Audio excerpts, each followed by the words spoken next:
So hey guys, welcome to my channel Zoology Vibes. Today is our lecture number 2.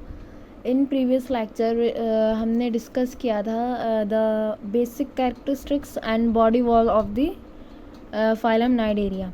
आज हम classification करेंगे phylum Cnidaria का और इसमें हम क्लास हाइड्रोजोआ का पढ़ेंगे. सो स्टार्ट करते हैं. तो पहले हम जनरल कैरेक्टरिस्टिक की बात कर लेते हैं हाइड्रोजोआ के. देन वन बाय वन हम इसमें जो ऑर्गेनिज्म जो एनिमल्स आते हैं उनके बारे में स्टडी करेंगे. सो पहले हम बात करते हैं हाइड्रोजोआ की जनरल कैरेक्टरिस्टिक की. तो इसके जो एनिमल्स होते हैं वो या तो फ्रेश वाटर में रहते हैं या मरीन में रहते हैं. ये अल्टरनेशन ऑफ जनरेशन शो करता है. अल्टरनेशन ऑफ जनरेशन बेसिकली वो होता है कि इनका एक फॉर्म ससाइल होता है, एक फॉर्म मोटाइल होता है. मतलब एक अनमूवेबल होता है और एक मूव कर सकता है फ्रीली. इनका मीजोगिलिया जो होता है उसमें कोई अमीबॉइड सेल या किसी तरह का कोई सेल प्रेजेंट नहीं होता. सिर्फ जिलेटिनियस होता है, जेल लाइक सब्सटेंस होता है उसमें. अब बात करते हैं इसमें ऑब्लिया की. इसका हाइड्रोजोआ के अंदर आता है एक ऑब्लिया, उसकी बात करते हैं. ऑब्लिया जो है वो कॉलोनिकल फॉर्म होता है. कॉलोनिकल फॉर्म मतलब वो कॉलोनी में प्रेजेंट होता है, सिंगल नहीं पाया जाता है, सॉलिटरी नहीं पाया जाता है, कॉलोनी में पाया जाता है. इसके पास फीडिंग पॉलिप होते हैं जिसे गैस्ट्रोजॉइड या ट्रोपोजॉइड भी कहा जाता है और उसमें टेंटिकल्स प्रेजेंट होते हैं. फीडिंग पॉलिप्स मतलब ये गैस्ट्रोजॉइड मतलब फीड के लिए, मतलब खाना इनगल्फ करने के लिए, फूड कैप्चर करने के लिए यूज़ होता है. और इसका जो रिप्रोडक्टिव जॉइड होता है उसमें कोई टेंटिकल्स पाया नहीं जाता. फीडिंग जॉइड में टेंटिकल्स होते हैं और गैस्ट्रोजॉइड में कोई टेंटिकल्स नहीं होता. इसका जो इंडिविजुअल होता है, हर एक इंडिविजुअल जो होता है वो कनेक्टेड होता है रूट लाइक हाइड्रोराइजा से और स्टॉक लाइक हाइड्रोकैलस से. उसका जो स्टॉक होता है उसे हाइड्रोकैलस कहते हैं और जो रूट लाइक स्ट्रक्चर होता है उसे हाइड्रोराइजिया कहते हैं. इनका जो इनके पास गोनोजॉइड होता है. गोनोजॉइड होता है जो बड प्रोड्यूस करता है, गैमेट प्रोड्यूस करता है. और इनका जो बड होता है वो गिर जाता है, शट ऑफ हो जाता है. देन मेड्यूसा प्रोड्यूस होता है. मेड्यूसा जो प्रोड्यूस होता है गोनोजॉइड के एपिडर्मल गोनैड्स से प्रोड्यूस होता है. जो गैमेट्स प्रोड्यूस होता है वो एपिडर्मल लेयर से प्रोड्यूस होता है. एपिडर्मल गोनैड्स होते हैं इसलिए वो एपिडर्मल लेयर से प्रोड्यूस होते हैं, इसलिए उसे हम एपिडर्मल गोनैड्स कहते हैं. मैं यहाँ पे बता दे रही हूँ आपको. गोनैड्स जो है वो रिप्रोडक्टिव होते हैं. मेड्यूसा प्रोड्यूस करते हैं एसेक्सुअली बाय बडिंग. बडिंग के थ्रू वो मेड्यूसा प्रोड्यूस करते हैं और गैमेट्स प्रोड्यूस करता है मेड्यूसा के प्रोड्यूस करने के लिए. गैस्ट्रोजॉइड जो होता है वो फ्लावर की तरह होता है. It's look like a flower and have circle of stinging tentacle surrounding a mouth. उसके अराउंड मतलब ये फ्लावर की तरह होता है, इसमें सर्कल होता है जो ऐसे जाता है. तो ये पूरे जो फ्लावर से सर्कल होता है, ये सर्कल में पूरे टेंटिकल्स प्रेजेंट होते हैं सर्कल्स के अराउंड, जो किसी भी प्रे को कैप्चर करने के लिए काम आते हैं. तो जो मेड्यूसा प्रोड्यूस होता है, मेड्यूसा जो मैच्योर हो जाता है वो मेड्यूसा सेक्सुअली प्रोड्यूस करता है. जो पॉलिप होते हैं वो एसेक्सुअली रिप्रोड्यूस करते हैं with the help of gonozooids which produce. जो गोनोजॉइड्स होते हैं वो बर्ड डेवलप करवाता है और जो बर्ड शेड ऑफ हो जाता है तो मेड्यूसा बन जाता है. मेड्यूसा जो डायोसिस होता है, दो मेल और फीमेल अलग अलग पाए जाते हैं, एक में नहीं पाए जाते हैं. ऑब्लिया का जो लार्वा स्टेज होता है उसे प्लैन्यूला कहते हैं. ऑब्लिया का लार्वा स्टेज आता है जब फर्टिलाइजेशन हो जाती है. जाइगोट के बाद जो बनता है एम्ब्रॉय के बाद जो बनता है लार्वा उसे प्लैन्यूला लार्वा कहते हैं. ये फ्री लिविंग होता है, फ्री स्विमिंग लार्वा होता है, मतलब फ्रीली स्विम कर सकता है ये. नेक्स्ट हम बात करते हैं मेड्यूसा की.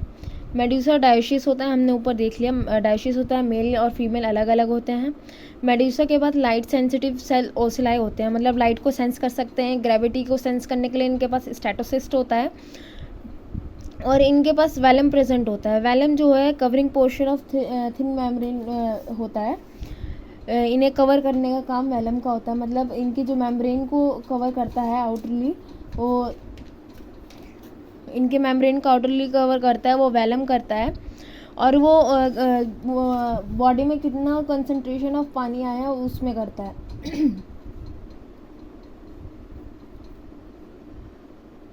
और वैलम आउटसाइड कवर करता है, इनसाइड नहीं कवर करता. आउटर मेम्ब्रेन होती है कवर करने के लिए और वाटर कंसंट्रेशन को ये कंट्रोल करता है, कितना आया कितना नहीं आया पानी. दे हैव मैन्यूब्रियम जो होता है, मैन्यूब्रियम में मैन्यूब्रियम के एंड में माउथ प्रेजेंट होता है। ये लीफ लाइक स्ट्रक्चर होता है, इसके एंड में माउथ प्रेजेंट होता है। इनके पास गैस्ट्रोवेस्कुलर कैविटी होती है। कैविटी होती है मतलब जहाँ से फूड अंदर जाता है, मतलब हमारे गैस्ट्रोवेस्कुलर कैविटी में क्या आता है, हमारे उसमें इंटेस्टाइन प्रेजेंट होती है, सब प्रेजेंट होती है, बट इनका एम्प्टी होता है, उसमें वो खाली होता है। उधर से वो रेडियल कैनाल तक जाता है। रिप्रोडक्शन जो होती है इनमें सेक्सुअल होती है। इसका स्ट्रक्चर देख लीजिए, ये जो लीफ लाइक स्ट्रक्चर है, जो थिन फ्लैटेंड सा स्ट्रक्चर दिख रहा है, ये मैन्यूबेरियम है। इसके एंड में ओरल लोब है, ये माउथ है यहाँ पे present. This is the radial canal, mouth से कनेक्टेड है रेडियल कैनाल। ये माउथ है, अगर जस्ट सपोज ये माउथ है तो यहाँ से यू रेडियल कैनाल्स कनेक्टेड है सारे।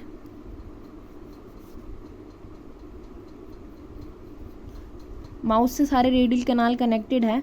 इनके टेंटिकल्स होते हैं, टेंटिकल्स में इनके एक एडिसिव कप होता है जो इनको किसी भी ऑर्गेनिज्म से, किसी भी सब्सटेंस से अटैच करना प्रोवाइड करवाता है।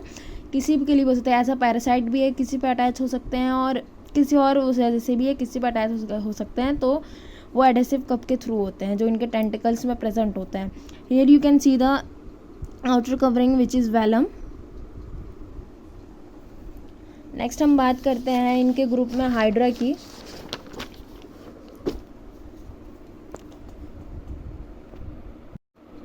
नेक्स्ट जो हम बात करते हैं, हम हाइड्रा की बात करते हैं, इन्हीं में हाइड्रा की बात करते हैं, क्लास हाइड्रोजोआ में हाइड्रा की बात करते हैं।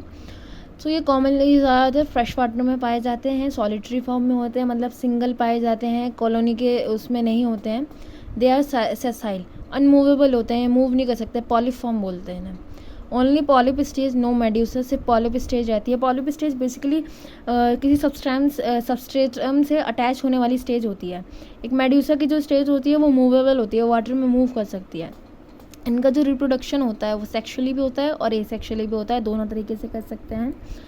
इसका ऑर्डर आता है, क्लास हाइड्रोजोआ का एक ऑर्डर होता है सिफोनोफोरा। ये जो है लार्ज ओशनिक हाइड्रोजोन्स होते हैं। ये सारे बड़े बड़े ओशनों में, समुद्रों में पाए जाने वाले हाइड्रोजोन्स होते हैं। ये कॉलोनी में भी पाए जाते हैं, कॉलोनी के फॉर्म में भी हो सकते हैं। ये पॉलिप में भी पाए जाते हैं, पॉलिप फॉर्म में, और मेड्यूसा फॉर्म में भी पाए जाते हैं। इसके कुछ पॉलिप होते हैं जिसका जो डेक्टिलोजॉइड्स कहलाते हैं। इसके कुछ पॉलिप डेक्टिलोजॉइड्स कहलाते हैं, जो एक सिंगल लॉन्ग टेंटिकल्स रखते हैं, जिनके पास एक सिंगल लॉन्ग टेंटिकल्स होते हैं, जो इनके टेंटिकल्स तो अप टू 9 मीटर तक हाइट में हो सकता है। Some members have specialised mechanism for digestion of pray.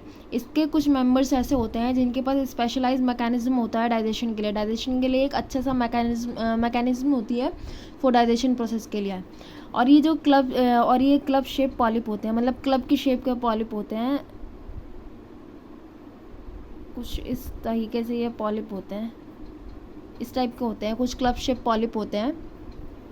Next हम बात करते हैं फाइलासेलिया की। Physalia commonly known as Portuguese man of war के टाइम पे हुआ, इसका इन्वेंशन हुआ होगा, इसलिए इसे commonly known as Portuguese man of war कहते हैं।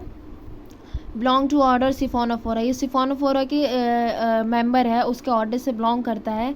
ये अनकैपेबल होते हैं, स्विमिंग के लिए अनकैपेबल होते हैं। ये फ्लोट करते हैं वाटर के थ्रू, मतलब जैसे जैसे पानी मूव करता है, प्लैंक्टोनिक मूवमेंट्स बोलते हैं इनसे। पानी के साथ मूव करते हैं ये, जिस डायरेक्शन में वाटर फ्लो होता है उसी डायरेक्शन में मूव करते हैं, प्लैंक्टोनिक मूवमेंट बोलते हैं।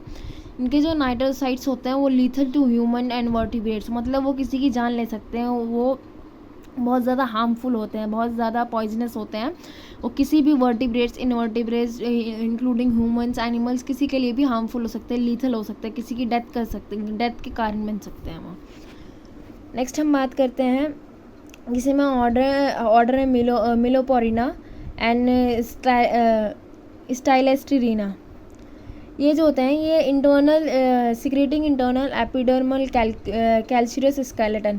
ये अपनी बॉडी में एपिडर्मल लेयर में एक कैल्शियस स्केलेटन सिक्रीट करते हैं। ये इनका डिस्टिंग्विश फीचर होता है। अपनी एपिडर्मल में कैल्शियस स्केलेटन सिक्रीट करना। और ये बहुत पेनफुल स्टिंगिंग करते हैं, किसी को स्टिंग करते हैं तो बहुत पेनफुल होता है, बहुत पेन होता है उसमें, और इन्हें स्टिंगिंग कोरल्स भी कहा जाता है। कोरल्स में रहते हैं ये, बेसिकली कोरल्स कैल्शियम कार्बोनेट के बने हुए होते हैं, उसमें प्रेजेंट होते हैं, वहीं पे रहते हैं। और इनका जो एपिडर्मल लेयर है वो कैल्शियस स्केलेटन करता है, सिक्रीट करता है, कैल्शियस स्केलेटन सिक्रीट करता है, इसलिए इसे स्टिंगिंग कोरल्स भी कहते हैं। और स्टिंग बहुत पेनफुल स्टिंगिंग होती है, that's why known as stinging corals. Next हम बात करते हैं वेलेला। ये जो है स्मॉल सॉसर शेप के होते हैं, मतलब बहुत छोटे होते हैं और सॉसर शेप के होते हैं। इन्हें मॉडिफाइड गैस्ट्रोजॉइड्स भी कहा जा सकता है। मॉडिफाइड गैस्ट्रोजॉइड होते हैं, गोनोजॉइड को और डेक्टिलोजॉइड्स को कैरी करके रखते हैं। गोनोजॉइड्स जो मैंने आपको पिछले उसमें बताया आपको कि गोनोजॉइड्स बडिंग के प्रोसेस में मेड्यूसा प्रोड्यूस करते हैं sexually by process of budding. और डेक्टिलोजॉइड्स जो है डिफेंसिव के लिए, एज ए डिफेंस के लिए काम आते हैं। और डिक्टोलोजॉइड्स हैं, इनके पास बहुत सारे नाइडेरियंस मतलब नाइडोसाइट्स प्रेजेंट होते हैं। डिक्टेलोजॉइड्स के पास बहुत सारे नाइडोसाइट्स पहले से प्रेजेंट होते हैं। जैसे अगर एक ख़त्म हो गए तो फ़ौरन दूसरा डेवलप कर लेते हैं ईजिली, ज़्यादा टाइम नहीं लगाते हैं। सो आज का वीडियो यहीं ख़त्म होता है, आज का लेक्चर। तो हम मिलते हैं नेक्स्ट लेक्चर में, उसमें हम इसकी नेक्स्ट क्लास डिस्कस करेंगे। सो hope you all like my videos. If you like my videos, please like, share and subscribe to my channel. So thank you.